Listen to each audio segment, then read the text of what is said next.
felt the wagon's tires rupture and decided to park the car with the hope of changing the tires.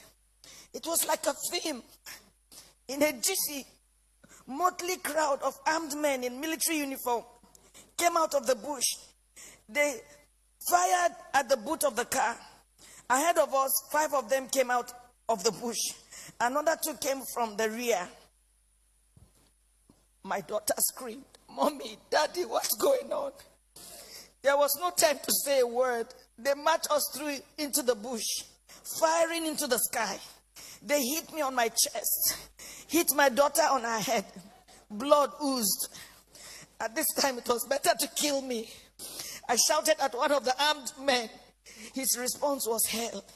He went straight for my private part, tore my dress with his gun. The others ripped my dresses.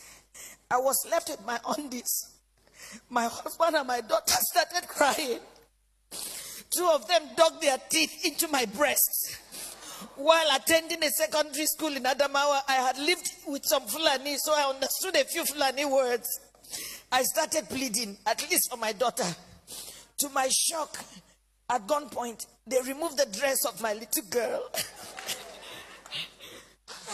One of them carried her on his head as my baby struggled, shouting, "Daddy, Mommy, what's going on? Help me!" I could not help myself. We marched for 9 hours. I was half naked. My daughter was totally naked. Her tears was like a stream of blood on her cheeks. Our phones had been seized. We ended up in an ungoverned region in the thick of the forest. We met a well-organized group. There were some kidnapped victims. I saw 2 women, 2 ladies and 3 men. There were some people with their legs chained to trees. They were as if half dead. We were separated. I was separated from my husband. My daughter was taken away. I only heard her screaming intermittently. I did not know what they were doing to her. These men, now about 2 dozen, had a full kitchen. They had a huge camp and a traditional medical team. How can they say they don't know where these people are? How can they say that? But the camps appeared isolated from each other. We had noises afar, indicating it might be nuclear settlements of camps. Right in my presence, I saw them pack the remains of a woman. They took her and buried her a few meters away from us. She had tribal marks. I cannot describe the agony of 6 days in captivity in this little piece. I cannot talk about how they asked my husband to choose between myself being raped or his daughter being raped. My husband broke down in uncontrollable tears. One of them hit him saying, "Yoruba bastard, you dey cry, idiot." They now gave him an option that he should be raped by one homosexual among them. My husband, a devout Muslim. My husband is a devout Muslim. He told them that homosexual and rape of any kind was against Islam. They hit him with the butt of AK-47. What do you know about Islam? You can imagine, you are being asked to choose between being raped by a homosexual, your daughter just 9 years old, or your wife being raped. They gave the 4th option. If you fail to choose one, we would rape your daughter, rape you, the man, and rape me, the wife. I made myself the sacrificial lamb. My husband begged, saying they should name any price. One of them asked him to bend down. 3 beastly criminals sat on his back, jumping until he was too weak to stand.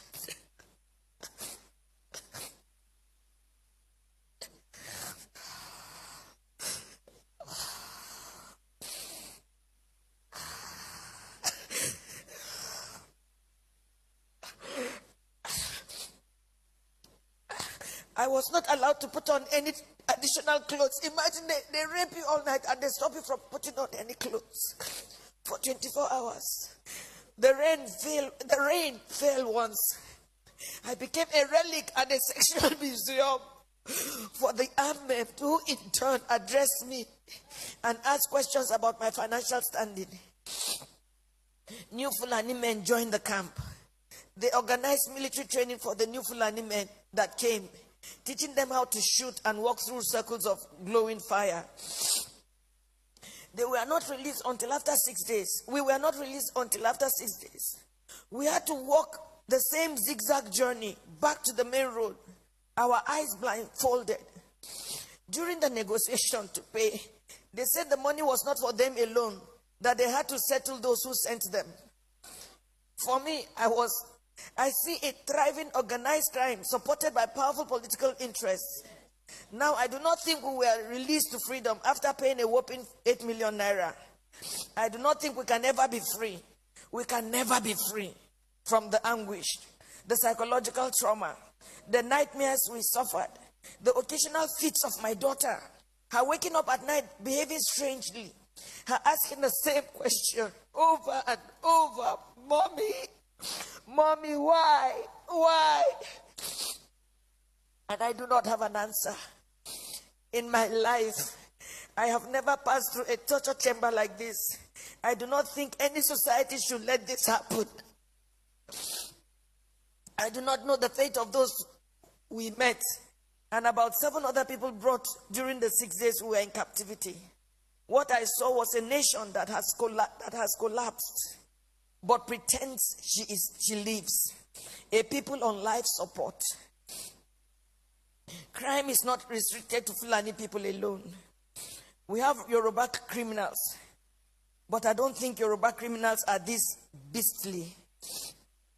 These elements are savages. I can't imagine Yoruba thieves going to Sokoto or Meduguri to kidnap Fulani people and keep them in their own bushes.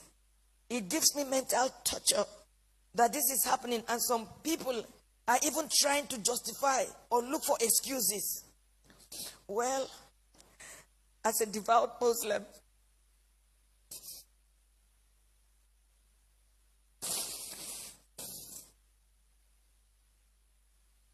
myself and my family have taken solace in Allah. Not the Nigerian police, not the army, not the government. We have taken our faith the way it came, that this is supposed to be fate. I thank God that we successfully returned to where we live, thousands of miles from Nigeria. We thank God that we have made a vow.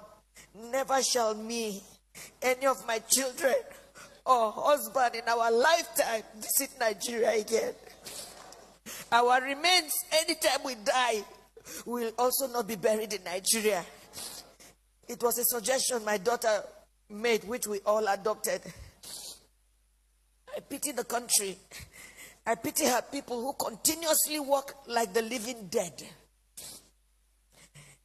I pity those who parade themselves as leaders because they know nothing about what is going on and the abyss the country is sunk already. I pity Yoruba people. Oh, I pity you. I pity my people. For me, the issue is not about President Buhari. Democracy can produce anything, even the worst in the society.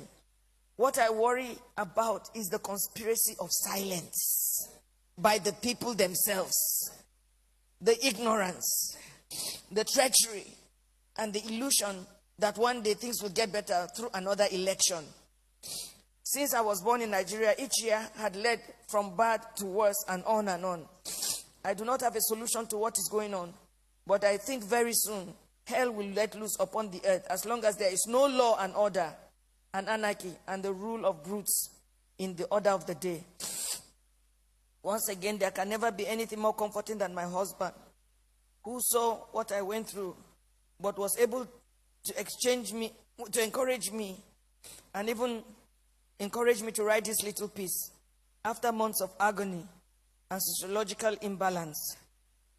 Good night, Nigerians.